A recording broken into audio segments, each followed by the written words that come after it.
For some reason, and I don't need to get into trade wars, but Canadians seem to be looking for more Canadian whiskey alternatives and options than ever before. And today I want to talk to you about one of Canada's newest independent bottlers and Canada's newest blending house, Whisky For Us, and their very patriotic themed whiskey release, Spooney's 149th Canadian Blended Whisky. My name is Matt. This is Whiskey on the West Coast. You might already be familiar with Whisky For Us, but in case you're not, I'll give you some quick Coles notes on who they are and what they're all about. It was set up by two Canadian whiskey lovers, Jeff Syrja and Kevin Donde, and they wanted to set up a Canadian independent bottling company, kind of in the tradition and style of Scottish independent bottlers. Now, their first whiskey that they released was a Still Waters 9-year-old Canadian single malt that was finished in Brazilian Amburana casks. And I got a chance to try that and actually have a small glass of that to the side at this time right now. And that was like all cinnamon spice, like cinnamon toast crunch, cinnamon, ginger candies, and just like absolute spice bomb. I had to have nothing like that before. And it was the first time I had a chance to try a whiskey from an Amburana cask. And that's really cool. And that only happened because they created this independent bottling company and gave a Canadian whiskey fan like myself an opportunity to try that whiskey. So thank you guys for doing something like that. You gave me a brand new experience by doing that. And they're not just stopping at being independent bottlers. They're actually trying their hand at becoming a blending house. They've actually gone ahead and they've blended their own whiskey here, and that's called Spooney's 149th Canadian Blended Whisky. And that's gonna be the subject of our review today. So I'm gonna tell you a little bit about the background of this whiskey, what components comprise it, and we're gonna get to a review and tasting it here in just a moment. I guess one of the ways I could have told you about Whisky For Us is actually saying it in their words, because they say it better than I can by myself. So I'm gonna show you this bottle here, which is their brand new second release whiskey here. And they say on the back here, we're not industry professionals with years of experience. We're not distillers with impressive science degrees. We're just people who fell in love with whiskey and think of ourselves as enthusiasts. If you enjoy whiskey, you're one of us, and we're part of the same community. That's pretty cool. And I really like the spirit behind that. So I wanted to share that without paraphrasing, because I think they said it perfectly. That said, this particular whiskey, their second release, Spooney's 149th Canadian Blended Whisky, the name is actually playing off the Scottish tradition of teaspooning, adding a little bit of one single malt to another so that the brand and the name can't be used to sell that whiskey on. Many different brands do this, and it's a common practice. And honestly, we've all kind of like learned the names of our favorite teaspooned whiskeys so that we know what they are, so we can pick them up and essentially get a different and cool version from that distillery. That's a little bit of a secret. Well, they've done that here with Spooney's. So the spoon part is obviously a reference to teaspooning. But what's the last part of that name referencing? Well, this whiskey, which this is batch 1 of Spooney's Canadian Blended Whisky, bottled in February 2025, is 98% Macaloney's Island Distillery triple distilled pot still Irish style whiskey. So Macaloney's from Vancouver Island here in British Columbia on the West Coast. That pot still Irish style whiskey, triple distilled, it's actually a mix of malted and unmalted barley.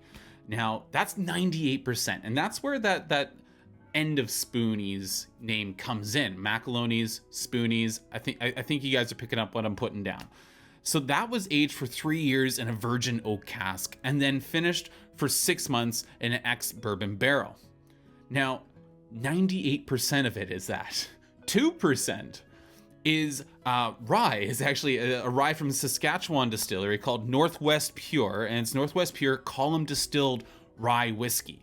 And it spent 3 years in an ex-bourbon barrel, followed by 2 months in that aforementioned Amburana cask, Brazilian Amburana cask. I'm guessing the same one that they used for that Stillwater single malt before. And then they transferred it again and finished it for 4 months in a Jamaican Rum Barrel. That's a pretty cool little a blend there, I have to say. Now, 98%, 2%. If you're wondering about the 149th in the name, Well, if you're Canadian, you probably know the 49th parallel is the land border between the Great White North, Canada, and the United States to the south. And as a very proud Canadian, I love seeing something like this that references that. And 149th of this whiskey is the Saskatchewan North West Pure. The 49th portion is Macaloney. So 149th, it's telling you what the whiskey, how it's blended, the ratio, also a nod to Canada. I think that's cool. That's badass. This whiskey, there's only 60 bottles in this first batch. It almost feels like a trial batch. They're floating out there to see what the reception is like. It's bottled at 50% ABV, and it is on sale right now at the Last Straw Distillery website for $99.95. So it's $100 a bottle. All right, to the review. I will just note that this is actually $35 cheaper than their first release. That Stillwater's 9-year-old single malt was $135 Canadian. This one coming in at $100. It's a bit cheaper, which is nice to see. I mean, we all want to save a bit of money here. On the nose, immediately caramel spice. Oh man. And bushels of coconut. So much coconut and a ton of oak. Immediately, it's really bourbon-like. No surprise with that virgin oak. It's doing its job there. It's doing its thing.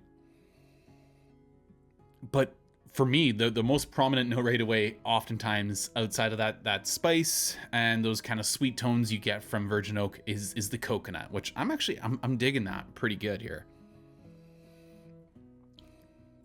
If I was going to talk about fruits, I'm going to talk about like grapefruit and orange, like citrus fruits.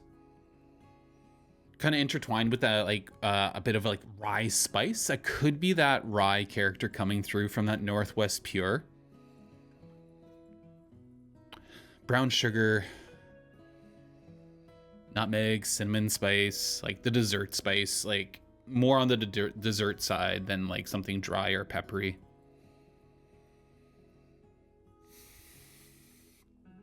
Perhaps like pear drop, like boiled sweets, hard candies.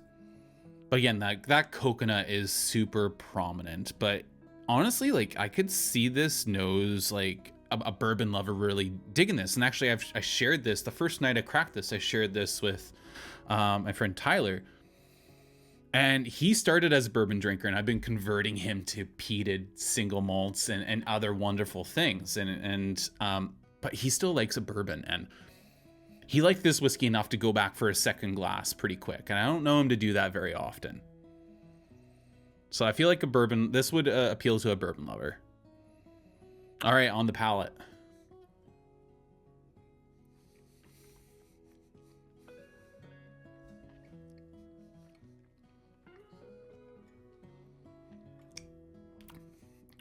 Speaking of bourbon, dark cherry, lots of oak, coffee on the finish right now, lashings of coconut, and like icing sugar or like powdered sugar. And also on the finish right now, like bitter dark chocolate. Oh, that's interesting.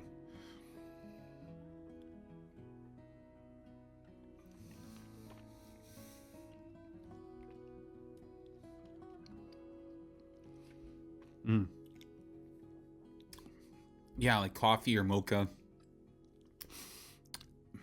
I had oh gosh, I think it was I had a bourbon once that used mocha staves, and this is reminding me of it. So those sorts of vibes, but creme brulee, tiramisu as well for like the type of like dessert sweets that this invokes. Oh man, the coconut is super prominent. Right now, actually, it's kind of invoking like a dark chocolate version of a Bounty bar, which is actually, I think that could fly. I think that could be a thing. One more sip.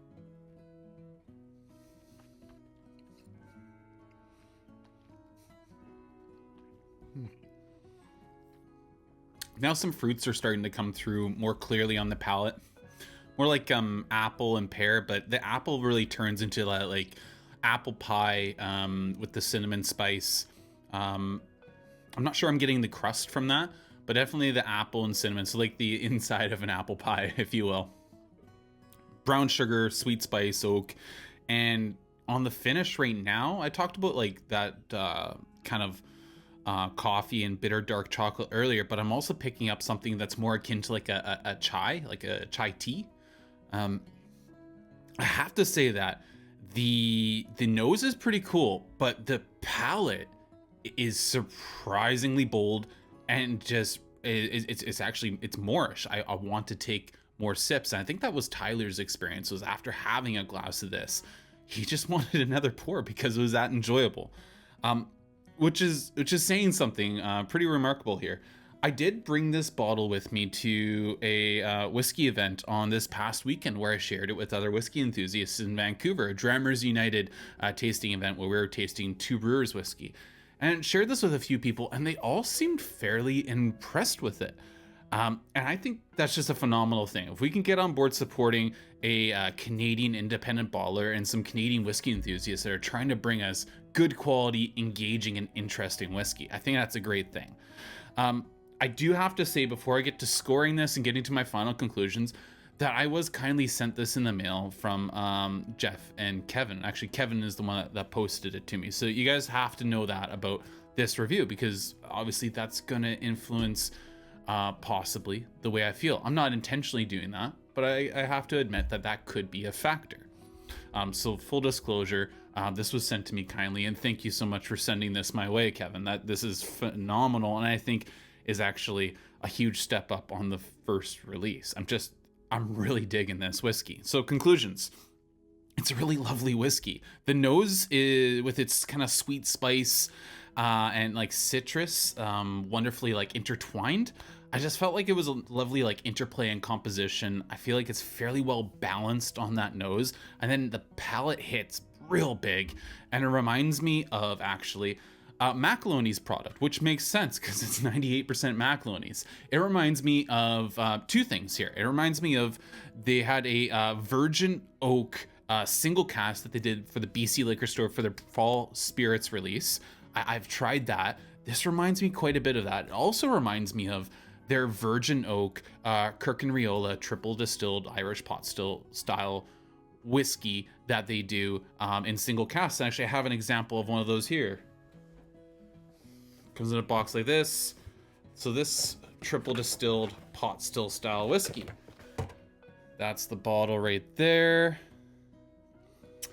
And if you look at the color, actually, they are quite similar in color. The Macaloney's may be a bit darker, but I can see that consistent DNA, which is pretty cool. But what I do notice is there just seems to be a bit more rye influence, maybe a bit more of that like cinnamon, dessert spice, nutmeg and ginger tones. So really, really well done here. I think they've created something unique. I think this is way more up my alley than the original Amburana cask. And if I do pick that up for a moment here, yeah, like I'm just nosing the Amburana still watered, and it is really interesting getting to know that cask type. But this is a spice bomb, and I just find this Spooney's way more balanced, and again, way more up my alley with just a depth of complexity that I'm really enjoying. That balance, as well as the lower price, I think this is a real winner. I really hope they do batch 2. Definitely looking forward and looking towards that. 60 bottles does not feel like enough of a whiskey like this. Love the name, love the concept. Oh, I hate giving scores on things that I've been given because you always feel a little conflicted. You wonder if you're being kinder than you should to a bottle. But I think I'm just going to give this a really fair score here. With this only being about 3.5 years old, I think this is doing a crazy good job. And I'm going to give it 86 out of 100.